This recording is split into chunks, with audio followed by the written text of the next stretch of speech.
Alright everyone, it's that time of the month where Black Clover fans are finally getting what they've been waiting for. And first and foremost, before I begin, I'd like to say welcome back to the channel, guys. I've been keeping up with the community posts and everyone has been interacting. Thank you so much for reaching out and communicating. All my real ones like Grace and Winchester and you guys, thank you for engaging in my community posts and whatnot. So this month is the month for Black Clover, guys, and I know we're happy.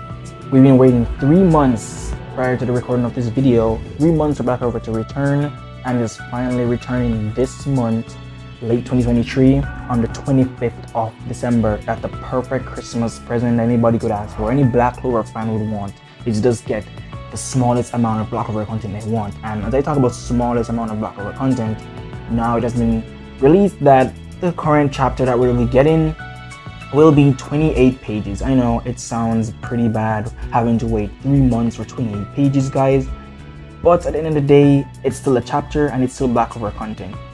It's much better than doing without, you get me? So yeah, 3 months now and we're finally getting a chapter, and this chapter is going to comprise of 28 pages. But why is it 28 pages, you might ask?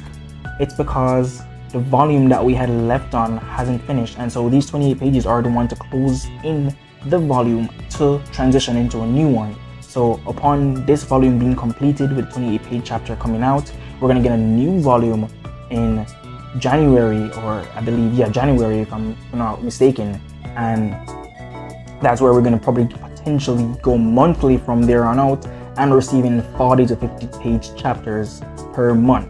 Depends on what route they're gonna go with. It depends. I highly wish that it would be just monthly, which would actually be better, because Tabata still has to prioritize his health and we can get better quality during those times. And I'd prefer to just wait a month for a Black Clover chapter, to be quite honest.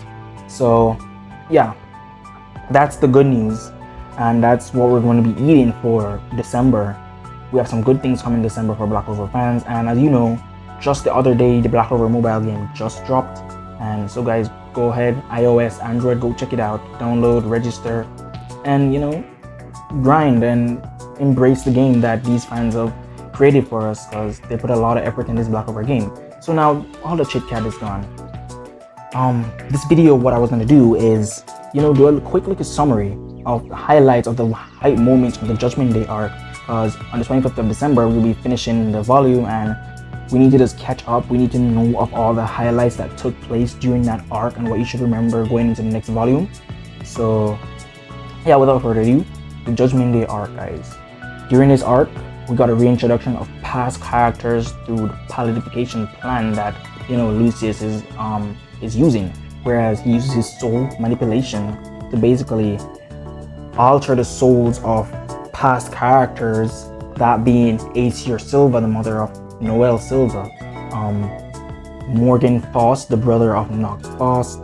He has brought back characters that were near death, like Morris the Diamond Scientist. He brought him back and paladify him and so forth, and we get to learn that the paladinification spell is basically he incarnates the souls of the Supreme Gate devils into the souls of the humans that he brought back to life. Now, we don't really know how he got the souls. Is there like an afterlife that he can pluck souls from, or we really don't know that much, but I'm pretty sure we'll get more insights on his soul magic as the arc continues. And so yeah, he brought back past characters in the form of angels, paladins, saviors of the world that he'll be creating, right? So he brought back past characters and characters that are near death experience, or even characters that are still alive, but he has just switched their souls around, that being like Sister Lily and Paladin Damnatio. Now, in transitioning more into the arc, we got to see a little bit about Yami and Char, right? We can see that Char's character has progressed. She's been more spoken up to Yami. She wishes to have a little conversation with him about something important, something about her feelings toward him, and Yami acknowledges her and say, yeah, upon the battle that they're about to fight, they can have a little chit chat, and I like to believe that that is a start towards a good relationship between the two of them, which a lot of fans are in for. Or it could quite literally be the saddest love story we can have witnessed, right? It could be that a death flag for either Charlotte or Yami. We could never know. So that's a little highlight there I'd like to bring back out to you guys that you might not remember. And yeah, coming chapters after that, I believe we witnessed Jack's final slash. And Jack's final slash was one of the highlights of the beginning of this arc, and it was really a hype moment. Though it didn't really accomplish much, we felt the weight in the slash, we felt the weight in the pages when he unleashed that attack. We got a little backstory on his rivalry with Yami and how he met Yami and Morgan during, a Magic Night raid or something of the sort. And their relationship is strong. They're both nut jobs, they're both creepy, and their magical attribute and their personality is in sync. They're immediately kicked off in the first time they met. And Jack has just always have a little thing for Yami, whereas he want to slash him up one day, and Yami promises them he never ever get a chance, right? So we go back to his final slash, whereas he countered, the quite opposite to Yami's magic, that means light magic, where he unleashed his final slash, he's doing devastating slash after Paladin Morgan, which, was actually a bad matchup because, Morgan is a Paladin and he has light magic, so his speed feats are really insane, so the slash didn't really hit him.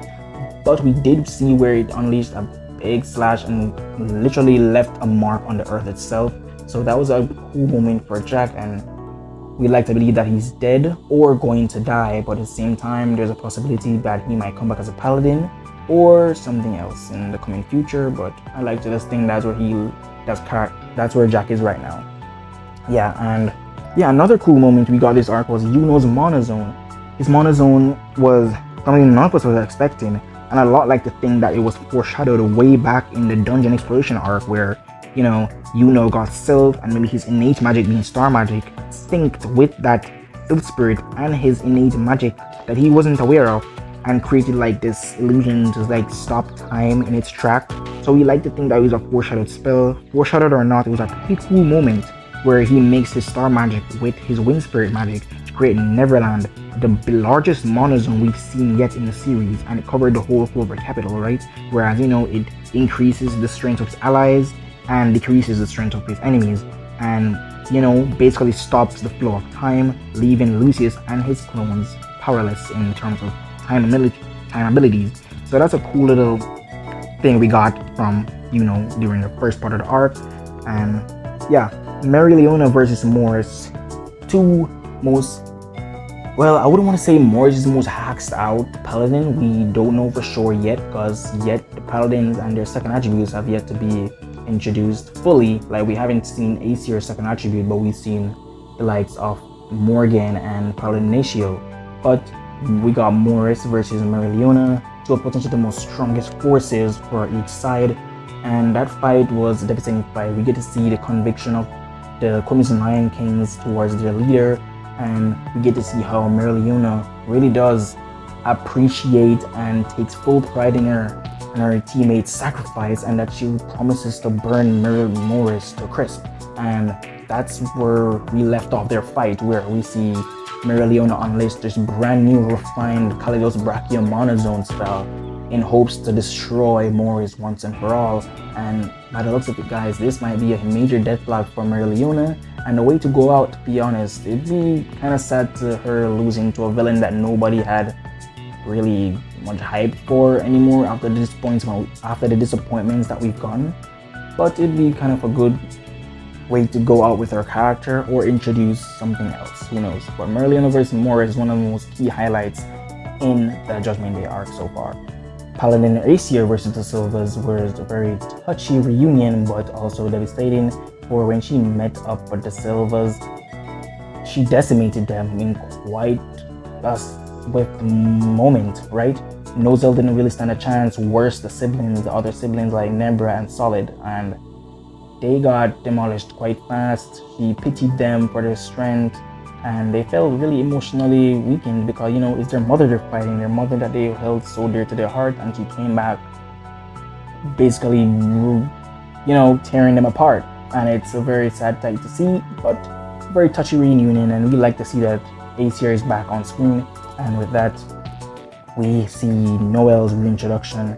She's back on the battlefield, and she gets to repay her siblings, especially Noelle, for rescuing her back in Spaking them. She gets to repay him by rescuing him against this foe that they're now fighting, which is their mother. And yeah, it's a very cool reunion, and upon that we get a new transformation for Noelle, whereas in the timescape was kind of rushed, to be honest, but at least we get introduced to a new entity and something new, brand new one in this arc, which was the new Leviathan, a water spirit sword of sorts, where you can contract to it and it gives you this new power up. So Noelle was the worthy candidate for acquiring this power, and so she did, and she arrived at the Clover Kingdom and protected her siblings.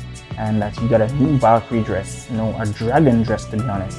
And yeah, that was one of the most hype moments this arc. A little bit controversial as it comes to her design, but it was pretty hype nonetheless. So seeing all of this, Mereoleona's uproar, Noelle's power up, Yuno's tricks that he has pulled coming this arc with his monozones and whatnot, Lucius was dumbfounded. He was baffled as to the strength that they have acquired, and he never predicted this in 1,000 years. In 10,000 years, to be honest, he never thought there was a timeline they would be this strong, and he actually miscalculated that Asta having a presence in their lives might have affected their lives so much so that his time magic could not have seen it. So yeah, Lucius had a miscalculation there on his part, but being the man that he is, had countermeasures, and the countermeasure that he has set up was that if Asta was maybe alive out there somewhere, influencing their lives without him knowing of it, or whether that be mentally or physically, he had countermeasures where he sent Paladin to follow the Black Bulls. Black Bulls are a group relatively close to Asta and would like to bring him back for the hopes of the future. So he sent Paladin to basically, stop the Black Bulls in any attempt to bring back Asta or annihilate him if he is alive, that is. So he sent Paladin to counter the Black Bulls, where we see that was in the second half of the Judgment Day arc, where we got Black Bulls versus Paladin. It was one of the best fights, one of the best teamworks we've seen from the Black Bulls so far in the series, and it was led by Noct. It was one of the really good fights, and we see how their bond is built with the new vice captain. They've grown a lot coming from the Spade Kingdom War arc, and yeah, we got a pretty decent battle between Paladin and the Black Bulls. We see countless team up strategies where Grey cloned herself, and with the likes of Grey's mirror magic, she latched onto the Black Bulls, giving them almost invincibility. They're getting their counter spells, traps from Zora, all those hacked out abilities coming from the Black Bulls versus Damnatio. He was pushed to the edge, honestly, and Paladin was forced to use his second attribute, which was an atmosphere magic, where we learned where he was contracted with like the third gate of Hidden Devil, I believe. Alright. And yeah, he decimated the Black Bulls twice. They got back up on their feet in the hopes to, make Vanessa and Finra open the door of fate to bring Asta back. And they fought a well-fought battle, guys. It was one of the best fights, one of the best spreads we got in the Judgment Day arc. And yeah, upon that, they actually succeeded in bringing Asta back. And with that, Asta arrived on the battlefield, confident and angered by the news that Ryu, his new teacher, has taught him that, the Bulls are sacrificing their lives to bring you back. So when you do get back on that battlefield, you are ought to decimate your enemies, which he did as he stepped foot right in the Witch's Forest, approached Paladin and performed one of the sweetest Zetan attacks we've seen against Paladin, cutting him down in just one swoop. And yeah, guys, that was one of the most hype moments in the Judgment Day arc. Asta's new power up. Upon that, with Zetan, of course, Zetan being a power up where he's attached to his ki and uses ki amplification, with this and giving him more abilities with his sword and whatnot. So what he did now, he has ability with his Demon Dweller, whereas he uses Demon Dweller. Demon Dweller has been foreshadowed to have the power to steal magic power or give. So with that, with the new amplifications of ki and the mastery of anti-magic, he used the Demon Dweller to basically share his anti-magic energy with his allies, that mean the Black Bulls. So upon the Black Bulls being healed by the Witch Queen and whatnot, Asta shared anti-magic with the Black Bulls, conjoined it with their respective magic attributes, and basically the Black Bulls are now the literal Black Bulls, where they have Black Air Force energy all around them with the anti-magic energy, right? So it's a really cool moment, very controversial at first, but it does make sense. Anti-magic is an unknown power source yet known to us, and we're still learning about it. So coming arcs, or this arc, we'll learn much more about it and how Asta is able to basically give anti-magic to his partners. So yeah, that was a very cool moment, this arc. And upon that happening, we transition into the Judgment Day arc back in the Clover Kingdom, where the battle is taking place. Yuno's getting overwhelmed for, Lucius is now taking the lead in this fight, where he sees that he needs to stop his game against the captains and whatnot. But that being said, Yuno's hope for Asta coming back never failed, and so it did. We see a panel where Finral summoned the Black Bull's base through a massive portal entering the Clover Kingdom, where right there from there, we see all the Black Bulls charging in force, coming to rescue everyone in the Clover Kingdom, with Asta and Yuno reuniting and heading to the big bad boss Lucius Sagratis, which brought an end to the Judgment Day arc, which was really, really hype, and that's where we ended it up. And that's basically the first half of this Judgment Day arc, and we're still going. And this December actually, we're gonna continue the rest of this volume until it ends. We're gonna do a volume cover, and then transition into next year, 2024. The Judgment Day arc continues. And yeah, guys, this is the end of my little rant about and highlights of the Judgment Day arc.